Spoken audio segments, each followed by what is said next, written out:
36 भारत में कितने हैं? 4। और हॉट स्पॉट और हॉटेस्ट हॉट स्पॉट में क्या अंतर है बताएं। मैम जो अति संकटग्रस्त होता है एरिया स्थल पे, हाँ हॉट स्पॉट ये कहेंगे या ये कहेंगे कि जहाँ सर्वाधिक जैव विविधता पाई जाती है और उसमें संकट आ गया हो तो हॉटेस्ट हॉट स्पॉट हो गया। यानी कि सारे हॉट स्पॉट में भी कुछ ऐसे होंगे जहाँ पे विविधता बाकी, जैसे आपकी इंडिया में पश्चिमी घाट में सबसे ज्यादा जैव विविधता है, यानी कि वहाँ पे संकट आएगा तो सबसे ज्यादा प्रजातियों को, जीव जंतु वनस्पतियों को दिक्कत होने वाली है, तो आप उसे क्या कह सकते हैं? हॉटेस्ट हॉट स्पॉट कह सकते हैं। यानी कि वहाँ की जैव विविधता और भी ज्यादा है, सबसे ज्यादा है। जैसे होता ना कि गुड बेटर बेस्ट, तो बेस्ट पे नो क्वेश्चन मार्क, तो ऐसे ही हॉट स्पॉट में भी कुछ ऐसे होते हैं जो हॉटेस्ट हॉट स्पॉट होते हैं, जिसमें से आपका भारत में पश्चिमी घाट है, चारों हॉट स्पॉट में सबसे ज्यादा जैव विविधता रखता है ये। तो 4 है, 36 टोटल आपके पूरे विश्व में है, जिसमें से 4 आपके इंडिया में है, जिसमें से पश्चिमी घाट आपका सबसे ज्यादा हॉट स्पॉट या बेहतर जैव विविधता रखता है। तो आपका एक हो गया पश्चिमी घाट, और आपका दूसरा कौन सा हो गया? पूर्वी अच्छा, ये पूर्वी हिमालय में कौन कौन सा क्षेत्र आता है? नेपाल, असम, सिक्किम, भूटान, नेपाल, भूटान और सिक्किम, भूटान हो गया, नेपाल सिक्किम हो गया, और इसके अलावा सब पूर्वी जो राज्य हैं वो सभी आएंगे कि आपके किसमें आ जाएगा? पूर्वी हिमालय हॉट स्पॉट में। अगर बात करेंगे आपका तीसरा Indo Burma hot spot, Indo Burma जो हॉट स्पॉट है ये किन क्षेत्रों में फैला हुआ है? बांग्लादेश है क्या? नहीं, इंडो बर्मा में म्यांमार, बांग्लादेश का पूर्वी हिस्सा पूर्वी है। हिस्सा। बांग्लादेश नहीं कहेंगे, जो ये आपका बांग्लादेश का जो पूर्वी हिस्सा होता है ना, पूर्वी हिस्सा जो है ये यहाँ पे टच करता है, ये वाला हिस्सा यहाँ से लेकर के चीन तक जाता है, और इसमें इंडोनेशिया जो आपका है ना, लाओस, कंबोडिया, ये सब आते हैं। इंडो बर्मा का मतलब नहीं है, इंडो बर्मा इसलिए हमने नाम रखा क्योंकि भारत से जो एरिया टच हो रहा है हम उसको ले रहे हैं, हालांकि ये बहुत ब्रॉड है, कई सारे देशों को मिला करके, इसीलिए हम इसे कहते हैं कि भारत में शुद्ध रूप से नहीं है। भारत में पश्चिमी घाट और पूर्वी हिमालय ही ज्यादातर पाया जाता है हिस्सा, बाकी आपका जो सुंडालैंड है जिसमें अंडमान निकोबार और आपका इंडोनेशिया और इसके मलेशिया, मलाया, जो आपके जावा सुमात्रा आते हैं, इन क्षेत्रों की आ जाते हैं, इसलिए आपका ये जो सुंडालैंड है ये आपका जलीय क्षेत्र है, ये भी आपका शुद्ध रूप से भारत में नहीं आता है। ज्यादातर जो हिस्सा है वो पश्चिमी घाट और आपके पूर्वी हिमालय का आता है। बात करेंगे हॉट स्पॉट, तो आप सभी ने जान लिया है कि स्थल पे अगर कहीं पे जैव विविधता बहुत ज्यादा है और उस पर संकट आ रहा है किन्हीं कारणों से, चाहे वो मानव गतिविधि से या वो पर्यावरण की असंतुलन की वजह से, तो वो हो जाएगा हॉट स्पॉट। एक होता है होप स्पॉट। होप स्पॉट, विश्व में होप स्पॉट की संख्या कितनी है? 76 भी कह सकते हैं, होप भी कह सकते हैं। मैम 76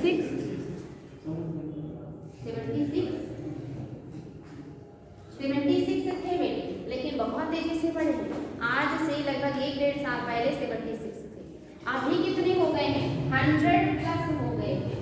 यानी कि बहुत तेजी से आपके हॉट स्पॉट या होप स्पॉट की संख्या बढ़ रही है। और आप देख रहे हैं पहले आपका ये 35 था, 35 था आपका हॉट स्पॉट, 2014 में इसमें की बढ़ोतरी हुई और ये 36 हो गया। लेकिन जब ये 35 था और ये 76 था, उसमें आप एक बढ़ोतरी हुई, और इसमें देखिए कितनी की बढ़ोतरी हो गई है? 25+ की बढ़ोतरी हो गई। यानी कि ज्यादा खतरा कहाँ आ रहा है? यानी कि जलीय क्षेत्रों में, यानी कि सबसे ज्यादा संवेदनशील आपका जलीय क्षेत्र है, क्योंकि टेम्परेचर बढ़ रहा है ना, ग्लोबल वार्मिंग हो रही है। ग्लोबल वार्मिंग से मैंने आपसे कहा था कि स्थल तंत्र से ज्यादा तेजी से आपका जलीय तंत्र प्रभावित होता है, क्योंकि जैसे ही पानी का जरा सा भी टेम्परेचर बढ़ा, आपको पता है पानी ना बहुत तेजी से गर्म होता है ना बहुत तेजी से ठंडा होता है, उसका एक नियत टेम्परेचर रहे तो अच्छा है, उससे ज़्यादा या कम होना बहुत ही ज़्यादा घातक है। स्थल के जीव थोड़ा बर्दाश्त कर सकते हैं, लेकिन जलीय जीव बहुत सेंसिटिव होते हैं। अगर वहाँ का थोड़ा भी टेम्परेचर बढ़ा तो आप सभी को पता है ऑक्सीजन धारण करने की क्षमता कई गुना ज़्यादा कम हो जाएगी। 150 गुना पहले से कम है स्थल से, और भी ज़्यादा कम हो जाएगा, जबकि जल में भी पूरा का पूरा पानी तंत्र डेवलप होता है और सभी को ऑक्सीजन की आवश्यकता है तो क्या होगा, वो तेजी से समाप्त होंगे। और जब तेजी से समाप्त होंगी तो क्या बनेंगे, हॉट स्पॉट, यानी कि जलीय पारितंत्र को खतरा हो रहा है, उनको नुकसान हो रहा है, समस्या हो रहा है, तो वो हॉट स्पॉट बनते हैं। तो भारत में हॉट स्पॉट कितने हैं? हॉट स्पॉट तो आपने देखा कि 4 हैं, जिसमें से शुद्ध रूप से अगर बात करें तो 2 हैं, बाकी जो है तो अन्य क्षेत्रों अन्य देशों में भी फैले हुए हैं। उनका मैक्सिमम एरिया भारत में नहीं है, दूसरे देशों में है। तो आपको बताना हॉट स्पॉट, क्योंकि हॉट स्पॉट जलीय क्षेत्र में होंगे। जलीय क्षेत्र में आपके पास बंगाल की खाड़ी है, अंडमान और इसके अलावा अरब सागर है और हिंद महासागर है। इन 3 जलीय क्षेत्रों से घिरा है आपका भारत 3 तरफ से, इसीलिए हम इसे कहते हैं प्रायद्वीप। तो प्रायद्वीपीय भारत का ये जो 3 तरफ से घिरा हुआ इलाका है जल से, इस जलीय क्षेत्र में आपके कितने हॉट स्पॉट हैं? 2। एक आपका अंडमान निकोबार और दूसरा लक्षद्वीप। क्योंकि ये किससे बने हुए हैं? कोरल से, कोरल रीफ से बने हैं।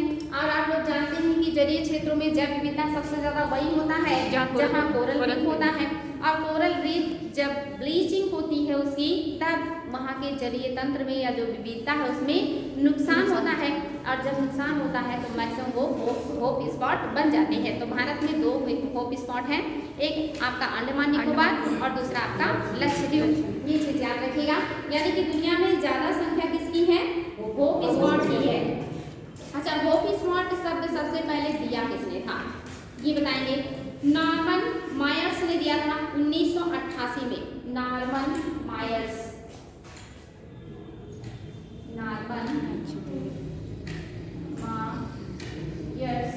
ने दिया था 1988 में हॉट स्पॉट शब्द। ये शब्द 1988 में आया है, इसके पहले ऐसे शब्द की कोई चर्चा नहीं होती थी, ये चीज याद रखिएगा।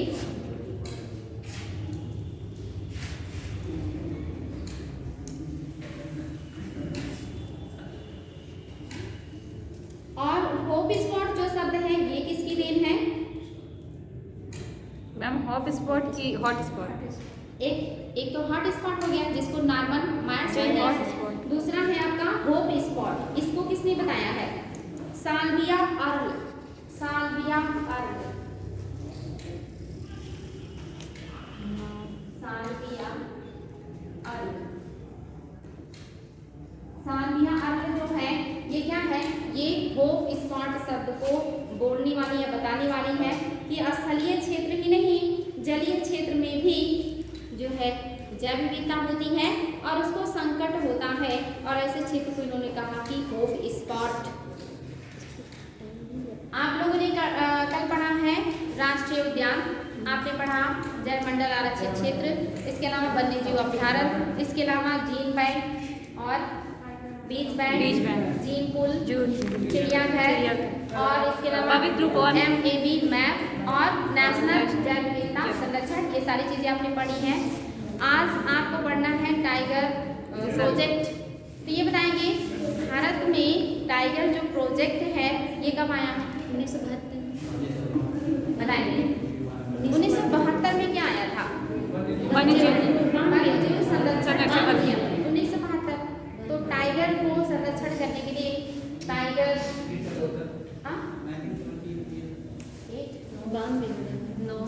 73 वन्य जीव संरक्षण अधिनियम आने के नेक्स्ट ईयर ही आया है आपका प्रोजेक्ट टाइगर, जिसके तहत टाइगर्स की संख्या बढ़ाने के लिए ये काम किया गया। क्योंकि उस समय तक टाइगर्स की संख्या बहुत ज़्यादा कम हो गई थी, इसीलिए प्रोजेक्ट टाइगर लाया गया और उन कारणों की पहचान की गई जिसकी वजह से टाइगर्स की संख्या घट रही थी, जैसे भोजन की कमी, पानी की कमी, आवास की कमी, बाहरी हस्तक्षेप, अवैध तस्करी, शिकार, इन सब को कंट्रोल करके उनके प्रजनन को बढ़ा के उनकी संख्या को बढ़ाने का टारगेट लिया गया प्रोजेक्ट टाइगर के तहत, जो आया है कब? 1973 में। ये पहले एग्जाम में बहुत ज़्यादा पूछा जाता था कि प्रोजेक्ट टाइगर कब आया था, इसको याद रखिएगा। वर्तमान में टाइगर्स की संख्या कितनी है? दुनिया का 75% टाइगर आपके भारत में पाए जाते हैं। दुनिया के 75% टाइगर आपके भारत में पाए जाते हैं। और आपको बताना इसमें भारत में टाइगर्स की संख्या कितनी है? 2500 से ज़्यादा। 2500 से ज़्यादा 2967, 2967, 67 इतनी आपके यहाँ टाइगर्स की संख्या है। सबसे ज़्यादा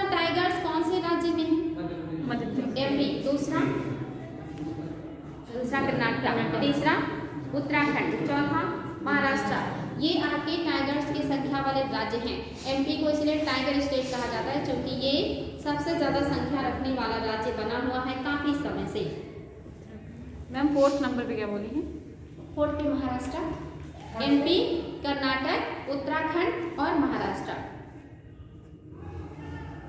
अच्छा, ये जो टाइगर्स हैं इनको मतलब जो संरक्षण देने के लिए कुछ प्रोग्राम भी लाए गए थे। इनको मतलब जैसे संरक्षण देने के लिए कुछ लाए गए प्रोग्राम भी है, वो भी बता देंगे। अच्छा, ये बताइए एलिफेंट जो इनको संरक्षण देने के लिए, हाथियों को संरक्षण देने के लिए प्रोजेक्ट एलिफेंट कब आया था? 2005। ये सब बहुत छोटे छोटे क्वेश्चन हैं कि प्रोजेक्ट एलिफेंट कब आया, प्रोजेक्ट टाइगर कब आया, जैव विविधता अधिनियम कब आया, वन्यजीव संरक्षण अधिनियम कब आया, पर्यावरण संरक्षण अधिनियम कब आया, बताएं। 1992। आपका जो एलिफेंट प्रोजेक्ट है ये आपका आया है 1992 में, और ये भी हाथियों के आवास को जो है ध्यान में रखते हुए, साथ ही मानव और हाथियों के बीच जो बढ़ रहे टकराव को कम करने के लिए, इनकी भोजन की कमी को देखते हुए, साथ ही आप सभी को पता है हाथी दांत बहुत कीमती होता है और हाथी के दांत के लिए लोग क्या करते हैं, हाथियों का शिकार करते हैं। तो उनको ऐसे अवैध तस्करी और शिकार से बचाने के लिए लाया गया था प्रोजेक्ट एलिफेंट। और ये जो एलिफेंट प्रोजेक्ट है ये आया है का 1992 में लाया गया हाथियों को संरक्षण देने के लिए। ये चीज याद रखिएगा। सबसे ज्यादा शिकार उससे होता है निकालने मानव से, क्या चीज? हाथियों का शिकार दांत निकालने के लिए सबसे बड़ा तो यही माना जाता है क्योंकि उनके दांत काफी कीमती है। जैसे शेर का खाल बहुत कीमती होता है, हाथी का दांत बहुत कीमती होता है, हिरन जिनके कस्तूरी पाया जाता है उनका कस्तूरी बहुत कीमती होता है, हिरन का सींग भी कीमती होता है। तो इन सब चीजों के लिए जीवों का दिया जाता है शिकार। नेशनल पार्क वो नहीं बनने देना हाईवे, इसके बाद पटले क्योंकि उससे भी खतरा था। हाँ, क्या क्वेश्चन क्या है? क्वेश्चन क्या है आपका? रेल की पटरी और हाईवे में पार्क से बनने देना पार्क के से, क्योंकि जो हाथी है अगर वहां से आप बनाएंगे रेलवे ट्रैक्स तो हाथी क्या करेंगे, उसके सामने आ जाएंगे। अगर उसके सामने आएंगे तो क्या होगा, उनकी मृत्यु हो जाएगी। इसीलिए ऐसे जगहों से जहाँ से उनकी आने जाने का रास्ता है या जहाँ पे वो रहते हैं वहाँ पे रेलवे ट्रैक नहीं बिछाए जाते हैं या उसको वहाँ से दूर बिछाया जाता है। और ये भी एक रास्ता निकाला गया था कि अगर ऐसा आसपास कहीं हाथी आवास है और वहाँ से रेलवे ट्रैक जा रहा है तो वहाँ पे मधुमक्खियों की भिनभिनाहट की आवाज निकाली जाती है क्योंकि वो मधुमक्खियों की भिनभिनाहट से दूर भागते हैं, तो वो उसके पास रेलवे ट्रैक के पास नहीं जाते। तो ऐसे क्षेत्रों से ऐसी गाड़ियाँ और ऐसी चीज़ें नहीं जानी चाहिए क्योंकि वो बहुत स्लो गति से चलने वाले जीव हैं। उन्हें नहीं पता है कि हम रोड पे या ट्रेन के सामने आएंगे तो वो हम क्या हो जाएगी, हमारी मृत्यु हो जाएगी। तो इससे बहुत सारे जो जीव होते हैं उनकी मृत्यु हो जाती है। खास करके हाथी बहुत स्लो गति से चलने वाला, अपने ही कहते थे मस्त होकर अपनी धुन में चलता है, तो इससे बहुत सारे हाथियों की मृत्यु हो सकती है। इसी वजह से जहाँ उनका आवागमन रहता है ऐसे क्षेत्रों से रेलवे ट्रैक और हाईवे को मोस्टली कोशिश किया जाता है कि वो ना गुजरे। जैसे अभी दिल्ली एक्सप्रेसवे बन रहा है तो काफी रात को ध्यान हो जाएगा, अब अंडरग्राउंड बना दे रहे हैं, मतलब नीचे से हाथी निकलने में ट्रेन चली जाएगी। हाँ बिल्कुल, ये अच्छा तरीका है कि आप नीचे से लेके चले जाइए, उन लोगों का कॉरिडोर, उन लोगों का आवाज ना डिस्टर्ब हो। जब आपके पास ऑप्शन हैं तो आप ऐसा कर सकते हैं, सही है। देखिए मानव ऐसे इतनी आसानी से कुछ नहीं करता। मानव को पता है कि अगर वो समाप्त हो जाएंगे तो पारितंत्र समाप्त हो जाएगा, तो अब उनको जिंदा रखना मानव की जरूरत भी है और मजबूरी भी। तो अब उनको जिंदा रखने के लिए अपनी चीज़ों से थोड़ा तो कॉम्प्रोमाइज करना ही पड़ेगा ना। तो ये चीज़ है, जब मानव को पता चला कि हाँ बाघ बहुत कम हो रहे हैं और बाघ अगर नहीं रहेंगे तो पारितंत्र अपने आप समाप्त हो जाएगा। ये चीज़ धीरे धीरे देखिए कितना देर में आ रहा, 1972 में, 92 में, 2005 में इस तरह के प्रोजेक्ट लाए जा रहे हैं। इसका मतलब इसके पहले ना कोई पर्यावरण के बारे में सोचता था, ना कोई जीवों के बारे में सोचता था, और सोचने की जरूरत नहीं थी क्योंकि पहले औद्योगिकरण नहीं था, तो इतने बड़े पैमाने पे वनों जंगलों का कटान भी नहीं होता था। अंग्रेजों के आने के पहले हमारे यहाँ जैव विविधता बहुत अच्छी थी, जीवों जंतुओं के लिए पर्याप्त आवास था, कोई कमी नहीं थी, चारागाह भी बहुत है। हम बार बार क्यों कहते हैं एनसीईआरटी पढ़िए, आप लोग 6 से लेकर के 12 तक एनसीईआरटी पढ़ लीजिए, आप लोगों को इतना अच्छा इतिहास समझ में आ जाएगा कि जब अंग्रेज आए तो भारत कैसा था और फिर उन्होंने कैसे कैसे भारत के हर क्षेत्र का विकास किया। उनके आने से जो चारागाह पे निर्भर थे उनकी जिंदगी कैसे जैसी समाप्त हो गई। उनके आने से जो जंगली जीवन से जंगलों पे निर्भर थे, उसके उत्पाद से जीवन जीते थे और पर्यावरण के साथ सामंजस्य के साथ रहते थे, उनकी जिंदगी उन लोगों ने किस तरह से उनको रोटी तक के लिए तरसा दिया। किसानों की क्या हालत हुई, काश्तकारों की क्या हालत हुई, बुनकरों की क्या हालत हुई, उद्योगपतियों की क्या हालत हुई, आपको पता चलेगा। और इतना मतलब उस वक्त लगता है बेबसी सी कि मतलब इतना वो लोग गलत कर रहे थे और उनको रोकने वाला कोई नहीं था। तो एनसीईआरटी पढ़ेगी तब पता चलेगा कितनी बड़े पैमाने पे जंगलों को काटा गया, कितने बड़े पैमाने पे जीवों को मारा गया। उपलब्धियां होती थी, कौन सबसे ज़्यादा टाइगर मारेगा, कौन सबसे ज़्यादा हाथी मारेगा, और उन सब खाल और दांत को वो लोग अपने जो है जो ऑफिस होते थे, जो घर होते थे, वहाँ पे टांगते थे और उसको बड़ी मतलब शान से। अभी हमारे यहाँ लोग मारते थे, लेकिन बंदूक वगैरह हमारे यहाँ नहीं थी ना, तो कितना एक दिन में हाथी कोई मार लेगा। वो लोग एक दिन में 100+ टाइगर मारने का रिकॉर्ड बनाते थे। अपने मतलब अपने कार्यकाल में इतने ज़्यादा हमें भारत में टाइगर मारे हैं, तो उनके पास बंदूकें थी, जिसकी वजह से बहुत सारे संख्या में जीवों को मारना शुरू कर दिया। यानी कि उन्होंने यहाँ के पर्यावरण को सबसे ज़्यादा क्षति पहुँचाई है। खनन का काम उन्होंने ही शुरू किया। आपके यहाँ से जितनी भी चीज़ें बड़े पैमाने पे निकाली गई, उसके पहले राजा महाराजा होते थे, हथियार बनाने के लिए कितना कोई खनन करेगा। जब फैक्ट्री बनेंगे, रेलवे बनेंगे, उद्योग धंधे बनेंगे, तब बड़े पैमाने पे लोहे की जरूरत पड़ेगी। और उसके पहले हमारे पास बाहर से ऐसे इतना सोना चांदी आ जाता था सारी कंट्रीज की कि हमें बहुत ज़्यादा सोना निकालने की जरूरत ही नहीं थी, सारी चीज़ें पड़ी हुई थी। और नेचर से इतने धनी थे हम कि हमें वैसे भी बहुत ज़्यादा फ्यूल की ज़रूरत नहीं थी, सब कुछ ऐसे ही हमारे पास पर्याप्त था। हर मैटर में आप बहुत अमीर थे, चाहे वो खनिज संसाधन हो, चाहे वो खाद्यान्न हो, चाहे वो आपके प्राकृतिक संसाधन हो, हर तरह की अमीरी थी, तो कोई दिक्कत नहीं था। दोहन अंग्रेजों ने बहुत ज़्यादा किया है। और ये एनसीईआरटी पढ़ेंगे तो आपको पता चलेगा, वाकई में जैसे जैसे पढ़ेंगे वो मतलब फील होती है एनसीईआरटी, उसमें 100-200 लोगों का रिसर्च होता है, तो निश्चित ही उनकी मेहनत होती है। और वो मेहनत उस छोटी सी किताब की एक लाइन में दिखती है, लेकिन जब उसको फील करके पढ़ेंगे तब अन्यथा लगेगा कि इसमें कुछ हमारे काम का नहीं है। लेकिन अगर उसको अच्छे से पढ़िए तो एक कॉन्सेप्ट तैयार होता है जो नॉर्मल बुकें तैयार नहीं कर सकती आपकी। ठीक है, चलिए आगे बढ़ेंगे। तो हाथी गलियारा, निश्चित ही आप सभी को पता है कि प्रोजेक्ट हाथी कब लाया गया होगा, जब उनकी संख्या बहुत बढ़ गई होगी, उनकी संख्या को संरक्षण देने के लिए। और हाथी गलियारा क्या है, तो हाथी गलियारा का मतलब जैसे आपने नाम सुना होगा स्थल जो है जो दो बड़े बड़े स्थलों को जोड़ते हैं, नहीं जो दो बड़े स्थल खंडों या दो महाद्वीपों या दो बड़े स्थल खंडों को जोड़े इसको क्या कहते हैं, जल संधि, स्थल संधि। और जो दो बड़े जलीय क्षेत्र को जोड़े जल संधि कहते हैं।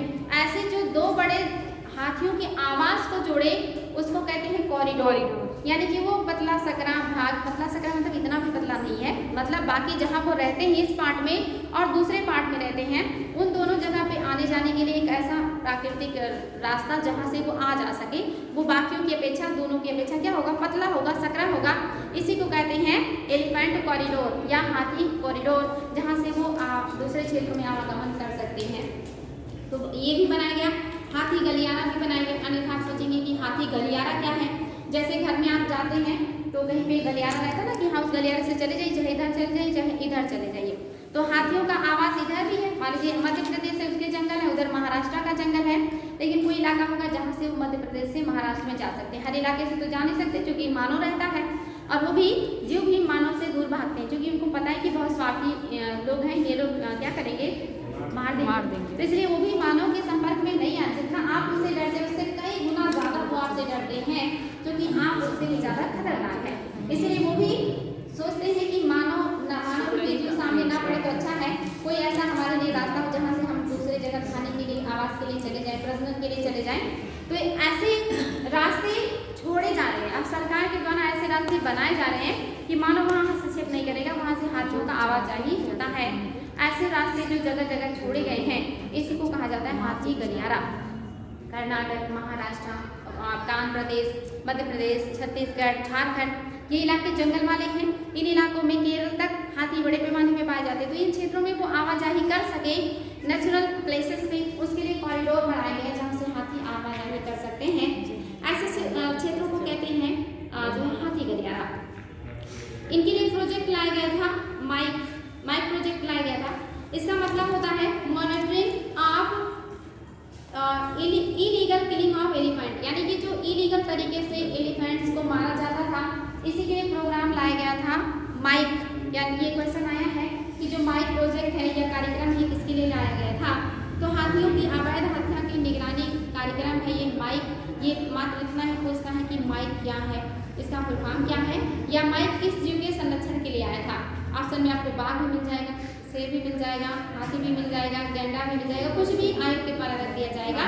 तो माइक किसके लिए है, हाथियों के लिए है, उनके अवैध शिकार और तस्करी को रोकने के लिए लाया गया है।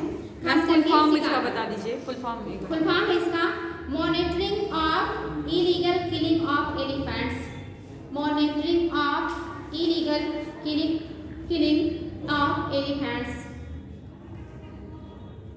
इसके अलावा हाथी मेरे साथी आपका ये भी अभियान आया था, और ये अभियान जन जागरूकता के लिए आया था, लोगों को जागरूक करने के लिए जो है हाथियों के प्रति कि आप लोगों को इनको ज़्यादा डिस्टर्ब नहीं करना चाहिए। जैसे मान लीजिए बहुत सारे लोग होंगे जो जंगल के पास रहते होंगे, अब अगर हाथी आया और आप लोग उसको मतलब दौड़ा लें या उसको बार बार डिस्टर्ब करें, परेशान करें, तो उससे क्या होगा, उसको दिक्कत होगी।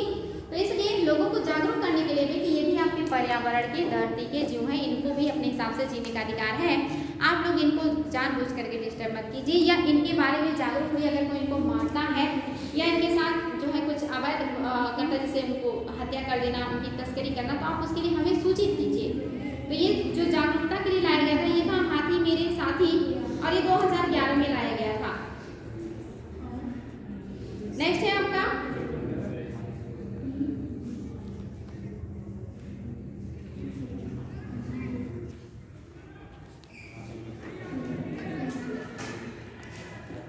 अच्छा, कछुओं की सबसे छोटी प्रजाति कौन सी है, कछुओं की सबसे छोटी प्रजाति कौन सी है, सभी को पता है, ओलिगो नहीं रिडले, ऑलिव रिडले। तो प्रोजेक्ट कछुआ कब आया है, प्रोजेक्ट कछुआ, समुद्री कछुआ प्रोजेक्ट कब आया है, यानी कि इनके संरक्षण के बारे में हमने कब सोचा है, 1999 में। प्रोजेक्ट कछुआ 1999 में आया है, और गंगा डॉल्फिन के संरक्षण के लिए भी हमने काम किया है, गंगा डॉल्फिन के संरक्षण के लिए भी काम किया है। तो जो आपका प्रोजेक्ट कछुआ है ये 1999 में, आप सभी को पता है कि ऑलिव रिडले कछुए में सबसे छोटी प्रजातियां हैं, जो आपके अटलांटिक महासागर, हिंद महासागर, प्रशांत महासागर में पाए जाते हैं। आपके यहाँ गंजाम जिला है उड़ीसा में, जहाँ पे ये अंडे देने के लिए आते हैं, घोंसला बनाने के लिए आते हैं, वहाँ पे अपना घोंसला बनाते हैं, और उसमें बच्चे जब अंडे से बाहर आते हैं तो बच्चे अपने माँ बाप के साथ वापस जाते हैं।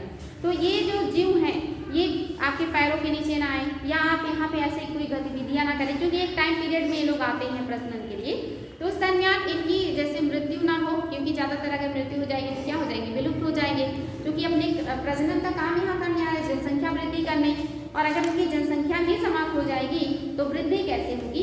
इसलिए इनको जैसे मछुआरों की जो होते नहीं मछली फंसाने वाले जो जाल, उनमें ना ये ज़्यादा इनको मतलब फंसे ना, लोगों का वहाँ आवाजाही कम हो, साथ ही जैसे शोर ज़्यादा ना हो, बहुत ज़्यादा उस क्षेत्र में पॉल्यूशन ना हो, ऐसी चीज़ों की दिक्कत ना हो जिससे उनका प्रजनन प्रभावित हो। तो इसको ध्यान में रख के लाया गया था आपका प्रोजेक्ट कछुआ, 1999 में आया था। अच्छा, गिद्ध संरक्षण प्रोजेक्ट कब आया है, गिद्ध संरक्षण 2006। सोचिए 2006 में हमने गिद्धों के संरक्षण के बारे में सोचा है, इसके पहले कोई ध्यान ही नहीं दे रहा था।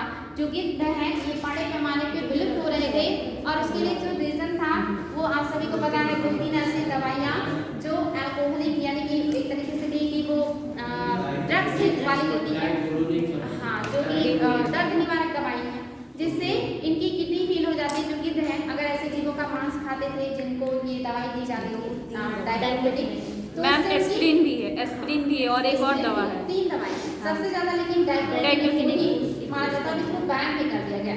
लेकिन तब बैन किया गया जब बहुत बड़े पैमाने पे जो गिद्ध हैं वो विलुप्त हो गए, यानी कि खत्म हो गए, और उनकी संख्या बहुत कम बची। तब जा करके इस पे काम किया गया कि आखिर क्यों ये विलुप्त हो रहे हैं, तब इसका रीजन ढूंढा गया। और अगर यही मानव होता कि मानव विलुप्त होने लगता तो उसमें तुरंत रिसर्च शुरू हो जाता। जैसे कोरोना आया तो हर देश ने रिसर्च करना शुरू कर दिया, क्योंकि मानव का जीवन बहुमूल्य है, लेकिन बाकी जीव वो उनका जीवन किसी के लिए कोई मायने नहीं रखता। वो तब उनके बारे में सोच रहे हैं कि ये खत्म हो जाएंगे तो हमारा क्या होगा। तो अब उनको कम से कम इतना तो जिंदा रखो कि हमारा काम चलता रहे। मानो इतना स्वार्थी है, जानवर मानो नहीं खा रहा था, जानवर जो आप जो पालतू जानवर होते हैं, गाय, भैंस, बकरी, ऐसे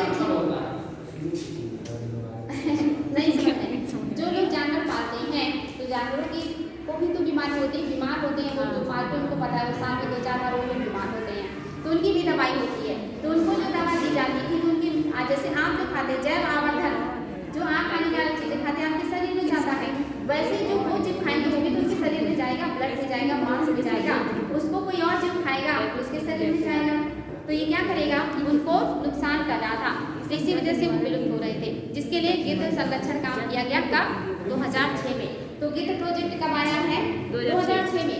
गंगा डॉल्फिन कब आया? गंगा डॉल्फिन के लिए भी प्रोजेक्ट दे रहा है, इसमें लगभग 2000 जब संख्या इनकी बची तब इनके संरक्षण पे काम शुरू किया गया। 1972 की वन्यजीव संरक्षण के तहत ये काम शुरू किया गया है। इसका ईयर नहीं दे रहा है कि किस ईयर में काम शुरू किया गया था, बस ये दे रहा है कि हमने गंगा डॉल्फिन के बचाने के लिए कब काम किया, जब उसकी संख्या मात्र 2000 बची थी और लगा कि अब इसके बाद ये समाप्त हो जाएंगी, तब उनके संरक्षण के लिए हमने 1972 का जो अधिनियम आया, हालांकि 1972 के बाद ही सारे काम किए जा रहे हैं, उसके पहले कोई काम नहीं हो रहा है। तो आपका जो प्रोजेक्ट आया है गिद्ध, ये 2006 में आया और इसी के लिए एक लाया गया था योजना जिसका नाम था सेब। ये क्वेश्चन आया हुआ है कि सेब जो प्रोजेक्ट है ये किसके लिए आया था, तो saving Asia's vultures for extension,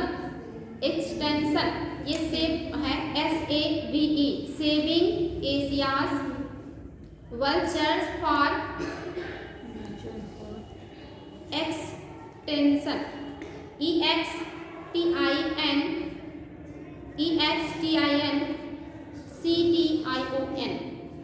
यानी कि जो उनको नुकसान हो रहा था, जो दिक्कत हो रही थी, उससे बचाने के लिए सेब आपका लाया गया था प्रोजेक्ट, याद रखिएगा, बहुत इंपॉर्टेंट है, ये कई बार पूछा है। मैम सन इसका ईयर 2006 बताया मैंने, उसी 2006 में ही लाया गया है, तभी ये काम शुरू किया गया था। ठीक है, चलिए आज आप लोग क्लास ले लीजिए सबकी, फिर कल हम लोग इसको आगे बढ़ेंगे और कल कोशिश करेंगे